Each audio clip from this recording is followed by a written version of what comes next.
as my colleagues have done, to congratulate the committee which was negotiating the division of revenue between the shareable revenue. And Mr. Speaker, they did a good job. But Mr. Speaker, the job they did, as far as I'm concerned, is not enough. It's not enough, Mr. Speaker. Because, Mr. Speaker, when you talk of dividing revenue, you should always take into consideration the fact that there is inflation in this country.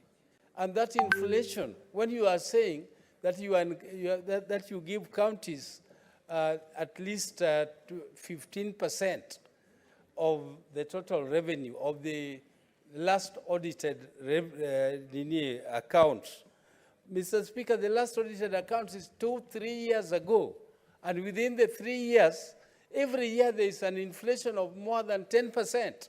So when you give an increment of say 500 or 200 million shillings on 7 billion, like mine in Siaya, you are actually giving nothing because, Mr. Speaker, when you talk of real money means the value of that money at that particular time.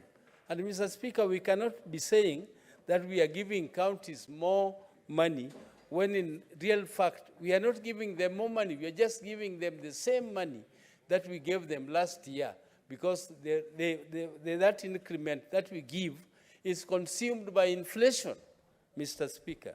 Mr. Speaker, I know that when we give this money, there are people, particularly the county assemblies, they are very uncomfortable with this oversight that you want to do.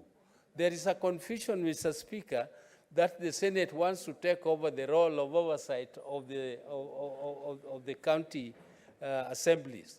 Mr. Speaker, that is far from the truth. We cannot just be allocating money to the counties, and we are expected not to monitor how that money is spent, Mr. Speaker. So there is a role which the assemblies play, and there is a big role for the Senate. And me, I have sat down with my county government, the executive, and told them our limit, where we are going to go. There are guidelines which have been given here, and those guidelines don't touch on the functions of the assemblies. Let the assemblies do their monitoring part, and let us also continue doing our monitoring part, Mr. Speaker. Mr. Speaker, Senator Dulo.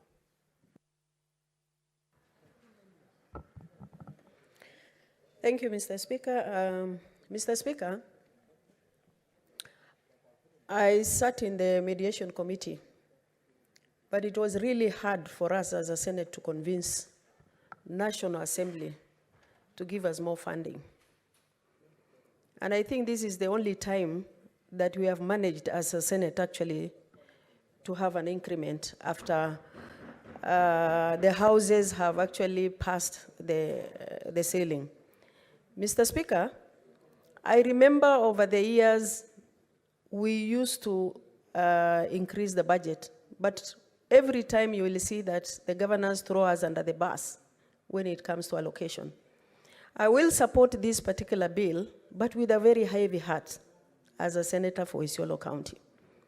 Mr. Speaker, in this allocation, we have 400 million increase to Isiolo County. But it is really, really sad that we release the money and somebody sits at the county and says, I am not accountable to the Senate, or I'm not accountable to the senator for that county. The governor for Isiolo has been called before Health Committee yesterday with a summon, and he has actually refused to appear before the committee after issuing 2 summons. Where are we heading? Because we had those things 2013, 2014. But with time, the governors actually saw there is no need of us refusing to appear before Senate. Mr. Speaker, this is 21st century. As I'm talking here, we don't have a morgue in Isiolo County. And this requires only a cooling system. And that is what the governor was coming to actually explain. But he has refused. So I think, Mr. Speaker, as a House, we must have a solution to this. We cannot be lamenting forever. If I was given an opportunity today, I would have moved a motion to stop budget allocation or money allocated to Isiolo County. But I'll wait. Mr. Speaker, you can imagine where there's a deduction from a member of staff on NHIF. On loans, they are not remitted. Mr. Speaker, food to the patients in the hospital, pending bills are not paid. Ambulances, patients are told, can you fuel those ambulances? We don't have theaters within those two sub-counties of Isiolo we have. Mr. Senator Mgatana. Mr. Speaker, I rise to support this bill. Mr. Speaker, we have had a problem with release of funds to the counties.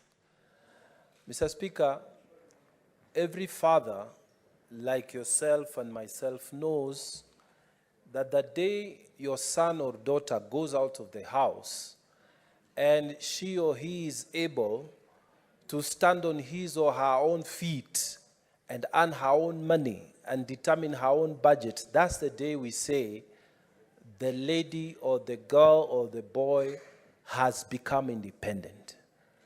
Mr. Speaker, we have a treasury in Kenya that is only serving the purposes of the national government and nothing else.